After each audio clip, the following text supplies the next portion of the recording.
Chapter 9 Across the Desert.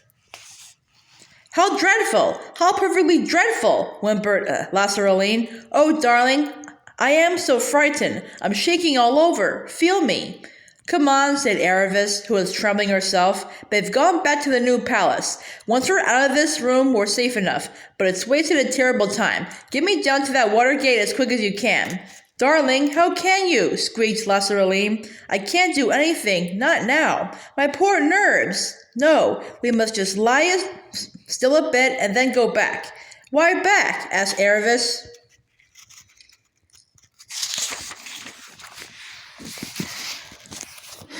Oh, you don't understand. You're so unsympathetic, said Lasaraline, beginning to cry. Aravis decided it was no occasion for mercy. Look here, she said, catching Lasaraline and giving her a good shake. If you say another word about going back, and if you don't start taking me to that water gate at once, do you know what I'll do? I'll rush out into that passage and scream. Then we'll both be caught. But we shall both be killed, said Lasaraline. Didn't you hear what the Tisroc may he live forever said? Yes, and I'd sooner be killed than married to Ahashta, so come on. Oh, you are unkind, said Lasaraline, and I in such a state. But in the end, she had to give in to Aravis. She led the way down the steps they had already descended, and along another corridor, and so finally out into the open air. They were now in the palace garden, which sloped down in terraces to the city wall. The moon shone brightly. One of the drawbacks about adventures is that when you come to the most beautiful places, you are often too anxious and hurried to appreciate them, so that Aravis, though she remembered them years later, had only a vague impression of gray lawns, quietly bubbling fountains, and the long black shadows of cypress trees. When they reached the very bottom and the wall rose frowning above them, Lasaraline was shaking so that she could not unbolt the gate. Aravis did it. There at last was the river, full of reflecting moonlight, and a little landing stage and a few pleasure boats. Goodbye, said Aravis, and thank you. I'm sorry if I've been a pig, but think what I'm flying from. Oh, Aravis, darling, said Lasaraline, won't you change your mind? Now that you've seen what a very great man Ahashta is. Great man, said Aravis, a hideous, groveling slave who flatters when he's kicked, but treasures it all up and hopes to get his own back by egging on that horrible Tisroc to plot his son's death. Faugh! I'd sooner marry my father's scullion than a creature like that. Oh, Aravis, how can you say such dreadful things? And about the Tisroc, may he live forever too. It must be right if he's going to do it. Goodbye, said Aravis, and I thought your dress is lovely, and I think your house is lovely too. I'm sure you'll have a lovely life, though it wouldn't suit me. Close the door softly behind me. She tore herself away from her friend's affectionate embraces, stepped into a punt, cast off,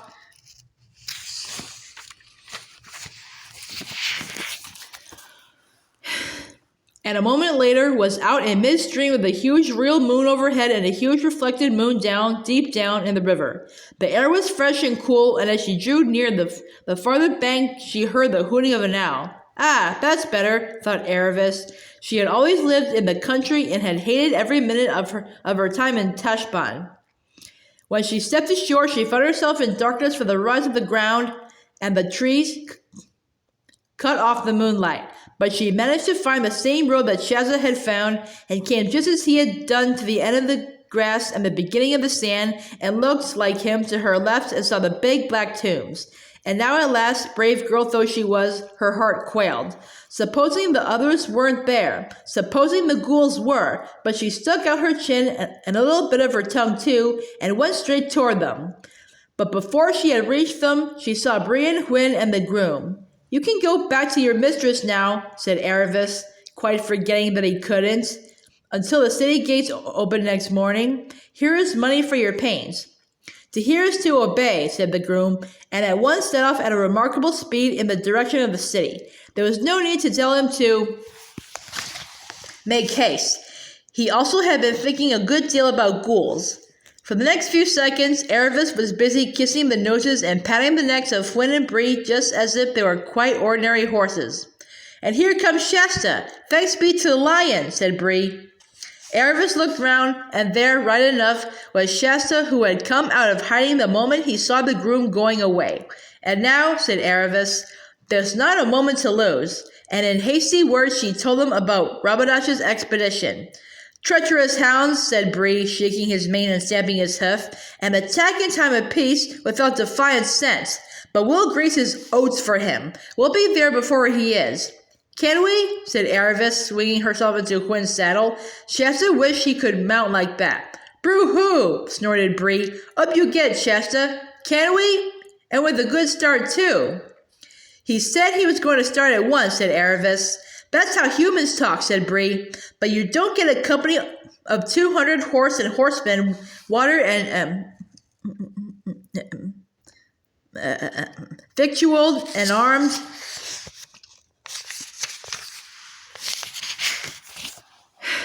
and saddled and started all in a minute. Now, what's our direction? Due north?" "No," said Shasta. "I know about that. I've drawn a line. I'll explain later. Bear a bit to our left, both you horses. Ah, here it is." "Now," said Bree, "all that about galloping for a day and a night, like in the stories, can't really be done. It must be walk and trot, but brisk trots and short walks. And wherever we walk, you two humans can slip off and walk too. Now, are you ready, Hwin? Off we go. Narnia and the north." At first it was delightful. The night had now been going on for so many hours that the sand had almost finished giving back all the sun heat it had received during the day, and the air was cool, fresh, and clear. Under the moonlight, the sand in every direction, and as far as they could see, gleamed as if it were smooth water or a great silver tray. Except for the noise of Bree's and Hwin's hoofs, there was not a sound to be heard. Shasta would nearly have fallen asleep if he had not had to dismount and walk every now and then. This seemed to last for hours. Then there came a time when there was no longer any moon. They seemed to ride in the dead darkness for hours and hours, and after that there came a moment where Shasta noticed that he could see Bree's neck and head in front of him a little more clearly than before, and slowly, very slowly, he began to notice the vast gray flatness on every side. It looked absolutely dead, like something in a dead world, and Shasta felt quite terribly tired and noticed that he was getting cold and that his lips were dry. And all the time, the squeak of the leather, the jingle of the bits, and the noise of the hoofs, not property, as it would be on hard road, but thubbity on the dry sand. At last, after hours of riding, far away on his right there came a single long streak of paler gray low down on the horizon, then a streak of red. It was the morning at last, but without a single bird to sing about it. He was glad of the walking bits now, for he was colder than ever. Then suddenly the sun rose and everything changed in a moment. The gray sand turned yellow and twinkled as if it were strewn with diamonds. On their left, the shadows of Shasta and Hwin and Bree and Erebus, enormously long, raced beside them. The double peak of Mount Pyre far ahead flashed in the sunlight, and Shasta saw they were a little out of the course. A bit left, he sang out. Best of all, when you looked back, Tashbaan was already small and remote. The tombs were quite invisible, swallowed up in that single jagged edge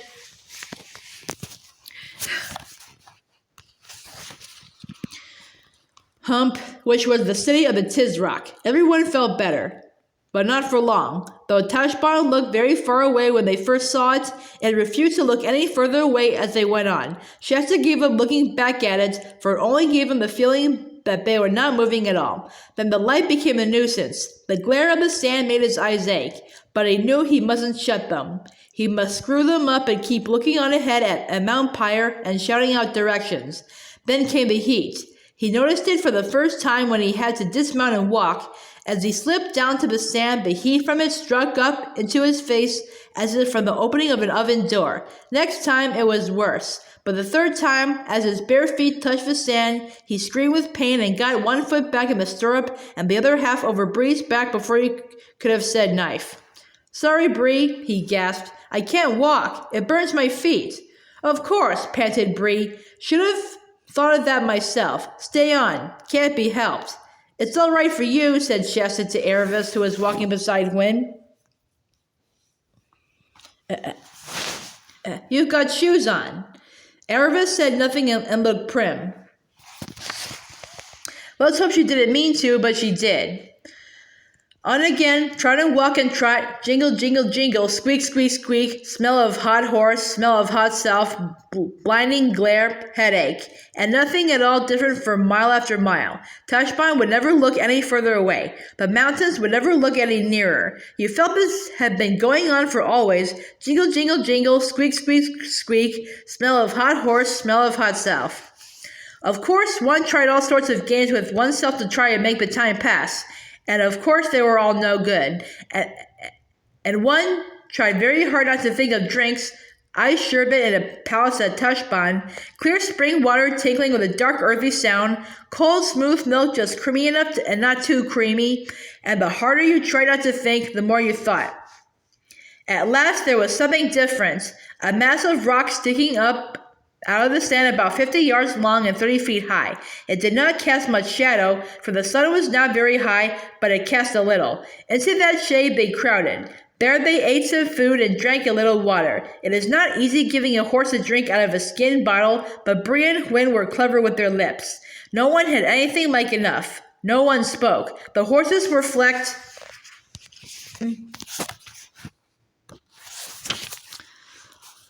with foam, and their breathing was noisy. The children were pale. After a very short rest, they went on again. Same noises, same smells, same glare, till at last their shadows began to fall on their right, and then got longer and longer till they seemed to stretch out to the eastern end of the world. Very slowly, the sun drew nearer to the western horizon, and now at last he was down, and, thank goodness, the merciless glare was gone, though the heat coming up from the sand was still as bad as ever. 4 pairs of eyes were looking out eagerly for any sign of the valley that Salopad the raven had spoken about. But mile after mile, there was nothing but level sand. And now the day was quite definitely done, and most of the stars were out, and still the horses thundered on, and the children rose and sank in their saddles, miserable with thirst and weariness. Not till the moon had risen did Shasta, in the strange barking voice of someone whose mouth is perfectly dry, shout out, "There it is!" There was no mistaking it now. Ahead, and a little to their right, there was at last a slope downward and hummocks of rock on each side. The horses were far too tired to speak, but they swung round toward it, and in a minute or two they were entering the gully. At first, it was worse in there than it had been out in the open desert, for there was a breathless stuffiness between the rocky walls and less moonlight. The slope continued steeply downward, and the rocks on either hand rose to the height of the cliffs. Then they began to meet vegetation, prickly cactus-like plants and coarse grass of the kind that would prick your fingers. Soon, the horse hoofs were falling on pebbles and stones instead of sand.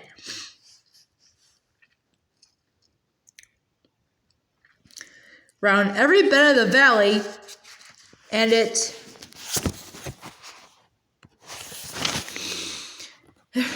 had many bends. They looked eagerly for water. The horses were nearly at the end of their strength now, and Gwyn, stumbling and panting, was lagging behind Bree. They were almost in despair before at last they came to a little muddiness and a tiny trickle of water through the softer and better grass. And the trickle became a brook, and the brook became a stream with brushes on each side, and the stream became a river, and there came, after more disappointments than I could possibly describe, a moment when Shasta, who had been in a kind of doze, suddenly realized that Bree had stopped and found himself slipping off. Before them, a little cataract of water poured into a broad pool, and both the horses were already in the pool with their heads down, drinking, drinking, drinking. "Ooh," said Shasta, and plunged in. It was about up to his knees, and stooped his head right into the cataract. It was perhaps the loveliest moment in his life. It was about 10 minutes later when all 4 of them, the 2 children wet nearly all over, came out and began to notice their surroundings. The moon was now high enough to peep down into the valley. There was soft grass on both sides of the river, and beyond the grass, trees and bushes sloped up to the bases of the cliffs. There must have been some wonderful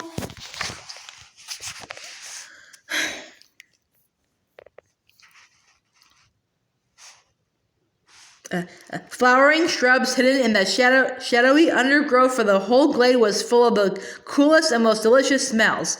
And out of the darkest recess among the trees, there came a sound Shasta had never heard before, a nightingale. Everyone was much too tired to speak or eat. The horses, without waiting to be unsaddled, lay down at once. So did Aravis and Shasta. About 10 minutes later, the careful Hwin said, "But we mustn't go to sleep. We've got to keep ahead of that rabbit-ash." "No," said Bree very slowly. "Mustn't go to sleep. Just a little rest." Shasta knew for a moment that they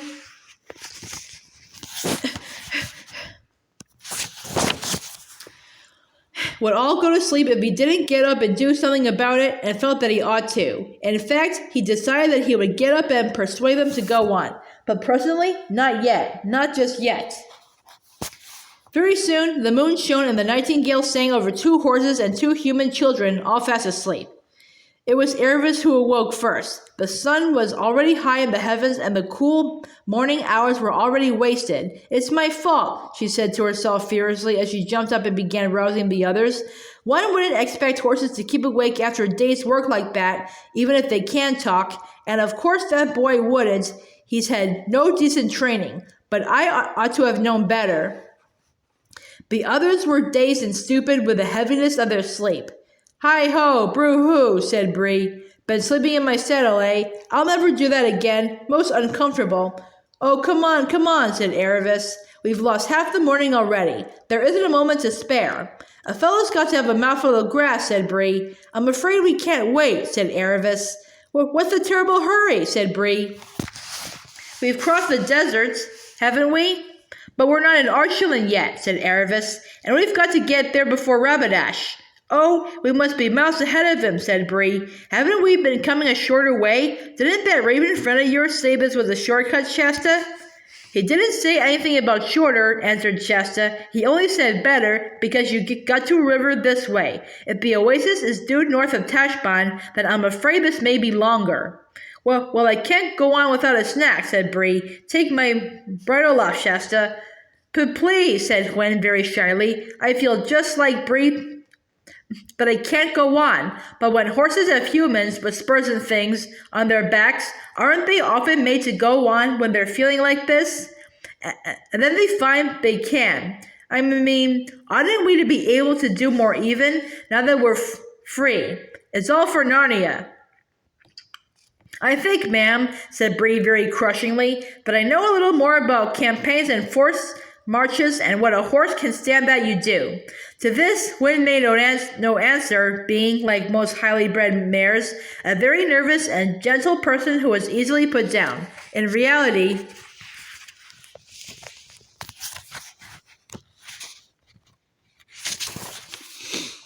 she was quite right, and if Bree had had a Tarkan on his back at that moment to make him go on, he would have found that he was good for several hours hard going.